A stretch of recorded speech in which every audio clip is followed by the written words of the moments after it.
Oh my, thank you for joining today's program. We were just having a good laugh over my opening. Everybody wanted to abandon me after I said that. The ladies, go do the laundry or do the dishes or something. They're saying, Pastor, we're gonna tell this is how you can get a hold. Here's Pastor's phone number. Now, we're having some fun. I realize I probably made some ladies mad and you stuck around, and maybe I did that on purpose because we've been talking about men, and we've Part of our goal and part of what we're looking to do through this program, some people might say it's politically incorrect, it's male chauvinist stuff, but there used to be an image of what a man was. We used to have a pretty good idea of what a man was. If you go back just 60, 70 years, John Wayne used to be the epitome of manhood. And for some of you, you know who John Wayne is. Some of y'all, it's like I said to some kids the other day, you know who John Wayne is? And they had no idea who John Wayne is or was.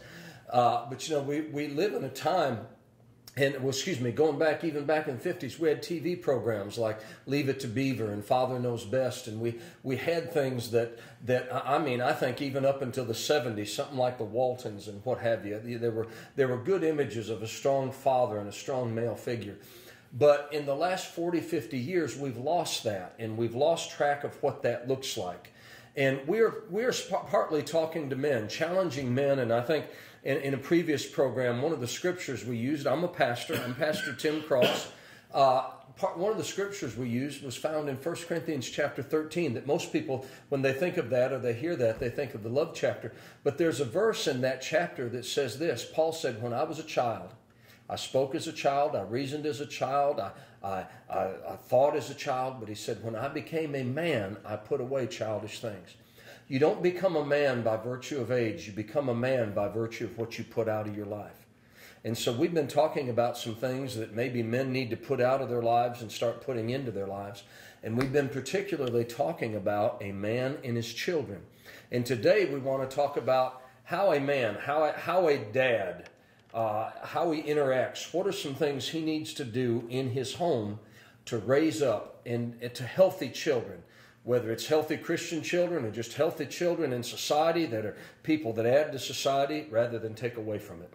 And once again, I'm Pastor Tim Cross, and I want to say I pastor in Florida, but no, I pastor here in Muskegon, Living Word Church in Muskegon. But I've got with me David Erickson. David, you've got 4 children, 2 that are your natural biological children, and 2 you adopted that had some challenges. They were the fetal alcohol syndrome children. Yes, sir. And you took on that responsibility.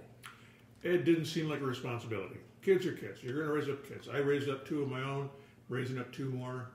And then I found out what fetal alcohol syndrome was all about, and it was more of a challenge than I expected. But you know what? 20 years later, I'd do it again. I love it. Preston, you've got 3 kids, a son and 2 daughters, and they're all out of the home. How many grandkids you got? 8.5, 1 in the hopper. 1 in the hopper, all right. And Adam down there, Adam Stokes, you've got how many? I got 3 kids. And there you've got, how old are they? 8, 6, and 3. Oh man, you've got some young'uns, all right. Now, I want to talk about a man at home. What are some things a man or a father? David, we're going to start with you. What are some things a father needs to do at home? What is he, what are some of his responsibilities? What should if I want to say an effective or successful, what type of things does a man need to do as a father to be a successful father in his home? Wow. Probably the easiest way to express that is what not to do. Okay. I'm afraid many men today will come home from work and they'll plop down in front of the TV set and they'll stay there for 4 hours.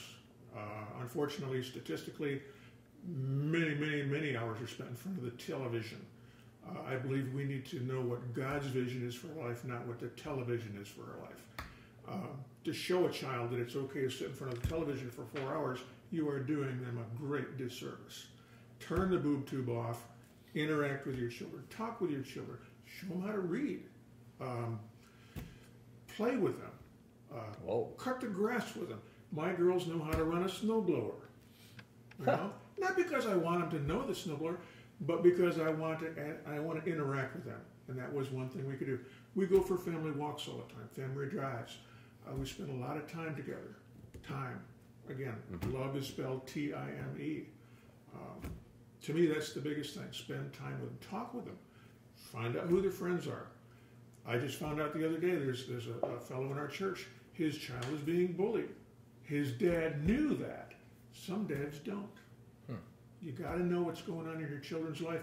If you don't teach that child, if you don't train that child, somebody else will. Ooh. All right. Preston, what are some things you would say? What does a man need to do in his home? Can he just sit and watch sports all day on ESPN? You have to engage with your family. You have to engage with your children. One of the best places to do it today is around the family table at the dinner time, okay?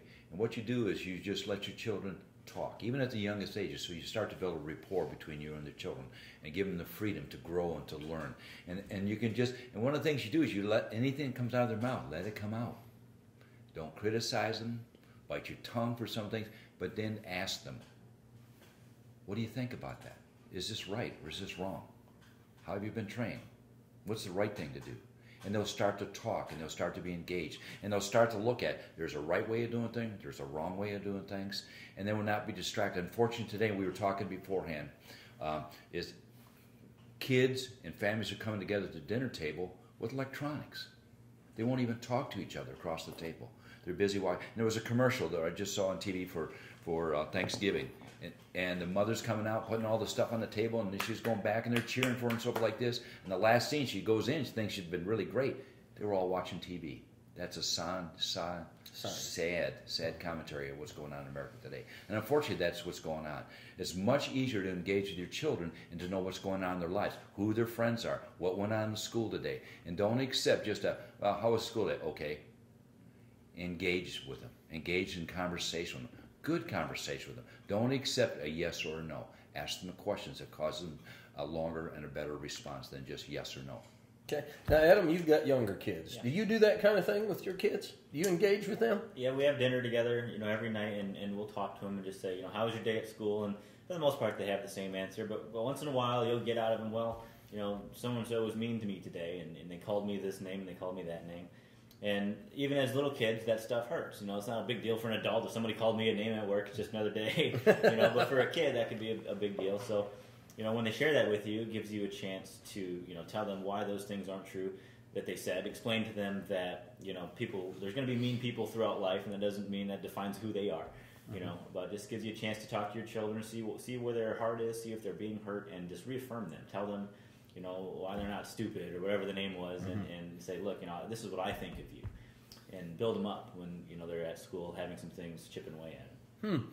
Now, we've done that, and I'll be honest with you, this morning, I just before we started the program today, this morning, I usually check Facebook on my iPad, and I saw that I had a couple messages on Facebook, so I went there to see if somebody had messaged me or something. I'll look through some things, and I noticed my daughter had put a post on, and this is my 15-year-old daughter, and it was a political, I want to say cartoon, and on one side of it had from Washington to Bush, $5.9 trillion in debt, and then on the other side it had Obama and $6.5 trillion in debt, that those two together. Now, all that, I'm not trying to make a political statement, maybe I am, but I read that and I chuckled to myself because I've never sat and looked at my kids and say, you're going to be conservatives, you're going to be a Republican. I've never said that. But what we've done, and maybe to some of you out there, what I've done is I've put my value in my kids.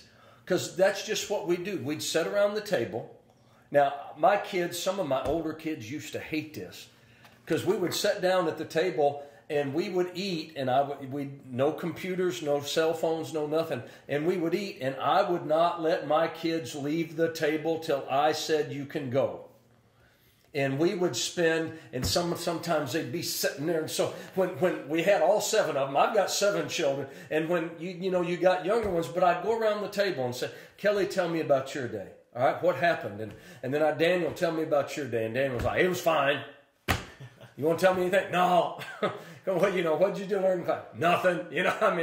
And the boys somewhat that way. But then I'd go around the table and some boys, do we have to sit here forever? Yeah, because we're all going to hear what's going on. And when you sometimes get to the younger kids, they go on and on and on and on. Yeah. And I go, okay, But then we'll throw out, and especially with some of my kids, say, all right, what'd you learn in history class? Or what'd you learn in econ? What'd you learn?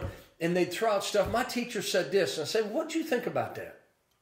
You know, and because I think one thing as a father I want to do, because this goes back to the responsibility thing. I feel responsible for those kids, and I happen to think if God gave them to me, then he must think I've got something that needs to be put on the inside of them.